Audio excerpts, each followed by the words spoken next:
প্রিয় দর্শক, আমরা ভিউ ব্যবসা করতে আসিনি, আমরা এসেছি সত্য তুলে ধরতে। আজ আপনাদের জানাবো ইসরায়েল ইরান সংঘাতের সর্বশেষ ও গুরুত্বপূর্ণ আপডেট। ইসরায়েল ও ইরানের মধ্যে চলমান উত্তেজনা রীতিমতো এক ভয়ঙ্কর যুদ্ধে রূপ নিয়েছে।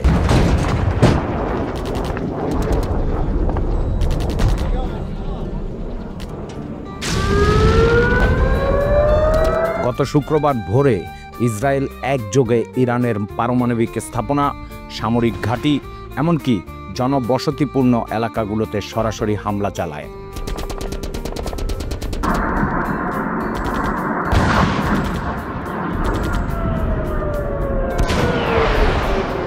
এর জবাবে ইরান ভয়াবহ প্রতিক্রিয়ায় ড্রোন এবং ব্যালিস্টিক ক্ষেপণাস্ত্র নিক্ষেপ করে ইসরায়েলি ভূখণ্ডে।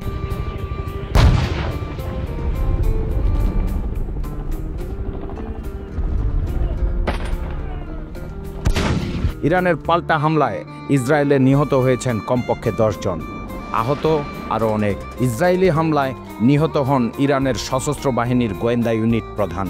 ইরান জানিয়েছে শুধুমাত্র শুক্রবার দিনেই ইসরায়েলি হামলায় 224 জন ইরানি নিহত হয়েছেন। এদের অনেকেই বেসামরিক নাগরিক। তেল আবিব থেকে প্রায় 90 কিলোমিটার দূরে হাইফা শহরে ইরানের সর্বশেষ হামলার পর অগ্নিকাণ্ডের ঘটনাও ঘটেছে।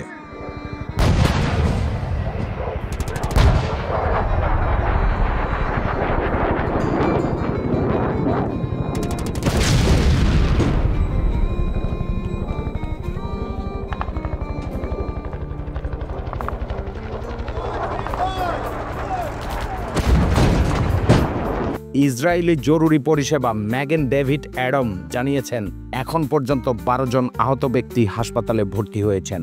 মার্কিন প্রেসিডেন্ট ডোনাল্ড ট্রাম্প এই উত্তেজনা প্রশমনে আহ্বান জানিয়ে বলেছেন উভয় পক্ষের মধ্যে একটি সমঝোতা হওয়া দরকার।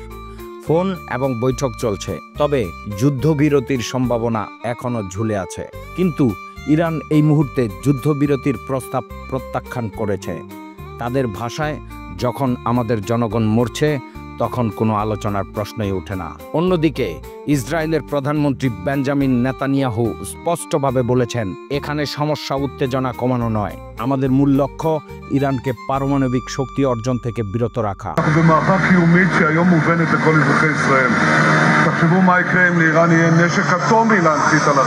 এই সংঘাত কেবল একটি সীমান্ত সমস্যা নয়, এটি গোটা মধ্যপ্রাচ্যের নিরাপত্তার উপর ছায়া ফেলেছে।